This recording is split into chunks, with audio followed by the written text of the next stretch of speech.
afternoon, colleagues. I would like to talk about Russian migration to Southeastern Asia country, and I would like to see how this migration can contribute in develop of host society. And I try to see on this migration via prism of Russian-speaking economy, which formated last decades in Southeastern Asian countries. And in my research, I used desk research and also few deep interviews with Russian speaker migrant here in Thailand and neighborhood, and also try to analyze modern sources like Telegram and Facebook networks and observation of objects of Russian-speaking economy places. In research methodology based on two terms, first one is Russian population and second one is Russian-speaking economy, which I developed in my previous research. And you can see here three parts of Russian-speaking population abroad, core presented citizen of the Russian Federation and other countries which from former USSR who speak in Russian language and have temporary or permit residence permit in host countries. Second circle is people who was born in territory of the USSR and include Russian Federation and who have citizenship of host countries. And the third part is different generation, people who was born in territory of host country. It's important for see process of adaptation and integration, different part of migrants in host societies. And you can see here in this slide this term of Russian-speaking economy, which can be defined as a complex of economic institutions and relations using the Russian language, which the main driving force to meet and to need a Russian-speaking population and tourists, as well as economic ties with Russia and or Russian-speaking countries. But if we have a look to our history, our region, of course, with Russia very connect Russian-speaking countries like Belarus, Kazakhstan, Ukraine, and in this research also we can see many parts of this Russian-speaking society. Of course, I have no much time, but I try to be very shortly two periods of migration in Southeastern Asian country. We can have first one in Soviet period, which orientated mostly for former socialist country like Vietnam, Cambodia, and Laos, and modern part of migration mostly presented now in Thailand and Indonesia, and as a result formatted a few type of Russian communities here. First one is all destination of Russian-speaking migration like Vung Tau, Nha Trang, Cam Ranh in Vietnam, and Phnom Penh in Cambodia, and also new destination Russian-speaking migration like Pattaya and Phuket in Thailand, Bali in Indonesia, and Sihanoukville in Cambodia. And also factors on migration from Russia to CEA country which presented, it's also you can see in my slide, it's natural and climate condition, low cost of living, visa-free entry, and possibility to visa-run system used for Russian citizens. Case of Thailand is very important on the context of our conference, and many Russians stay in Phuket and Pattaya in Thailand for 30 days, and where go to neighborhood to Cambodia and Laos for 1 day and return to Thailand. Its practice was very often to use. And now from 1st May, Thailand government open a new option for Russian citizens, and right now 60 days free visa regime for Russian citizens is open now. And also now Russian migration presented few channels like tourism, employment contract, businesses, buying real estate, education, retirement, marriage, migration, etc. But sometimes start to be undocumented migrants. You can see here how a few days ago was closed a motorcycle school and detention of Russian businessmen in Phuket in Thailand. It's a story from social network. Also, sometimes it's undocumented migration fixed in Bali, and also information you can see from Bali government, Bali police about foreigners who works without work permit. And our estimation on this slide shows most important country where presented now Russian-speaking population. You can see most important destination is Thailand and Indonesia. Vietnam and the Philippines start to be new destination, and it's very approximately estimation, which not exact because we have not correct information yet from statistics service of host countries.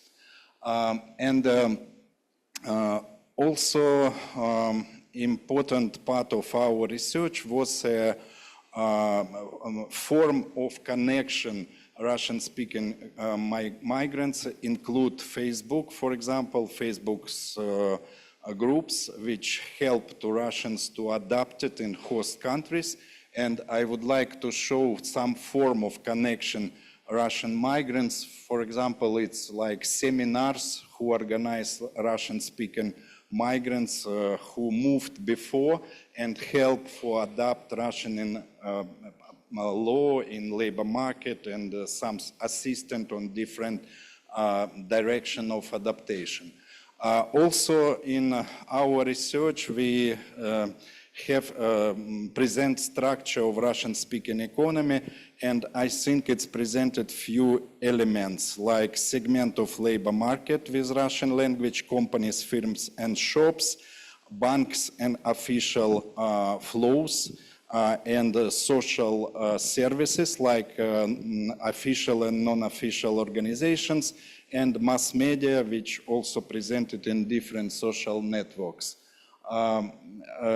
You can see a few my slides about these elements of this Russian-speaking economy. For example, it's a Facebook group in Vietnam, which include 25,000 participants. Why Vietnam? Because Vietnam connected with Soviet Union long time ago, and a lot of Vietnamese people worked and study in Soviet Union and post-Soviet area countries, and also they now formatted this community, and very active people also organize a social network. Like we, with my colleague, we visited Halong Bay, where was annual meeting of Vietnamese people who worked in textile factories in Soviet Union. It was interesting story.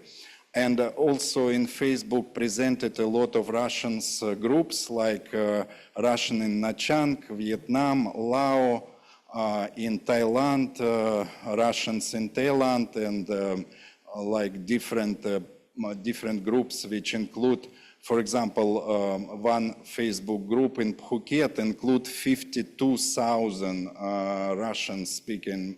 Of course, they are not everyone not migrant, because this group can accumulate people from not from only Phuket only, but we understand it's very large group of people. You can see Samui also who help and assist on different social aspects of adaptation. Russian food delivery service in Thailand and Vietnam also developed with traditional food, like you can see caviar or some like Russian typical products. With delivery service also very developed. Also social soccer club or some Russian service for cleaning or something. But many businesses function on between regular and informal sector because not every country regulated this process, and migrants, some part of migrants can be outside of a legal framework in labor market, of course. Typical announcement, I'm find a job from this man, Andrei, who looking for job places in Bangkok, for example. And a new trend of labor migration from former Soviet Union to Thailand is migration from new destination like Tajikistan and Uzbekistan. I'm finding in Facebook announcement about this man from Uzbekistan who are chief of a restaurant and find a job in Thailand as well. And also we observe some local places with Russian context of economy. It's like Phuket. You can see few restaurants. There, Phuket also presented some touristic places. Pattaya, in Pattaya also a lot of Russian businesses. And I had few interviews with Russian speakers, but have no time. And also entertainment sector also presented Russian people. And I'm finding special marker Russian street in Pattaya. It's only Russian businesses around, include new countries like Uzbekistan and Tajikistan restaurant. Also Nha Trang, Vietnam. Sorry for my fast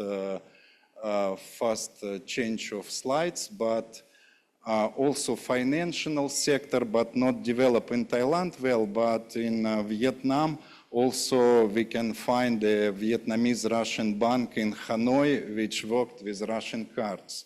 It's important because now Russian banking system exclude from SWIFT, international SWIFT system.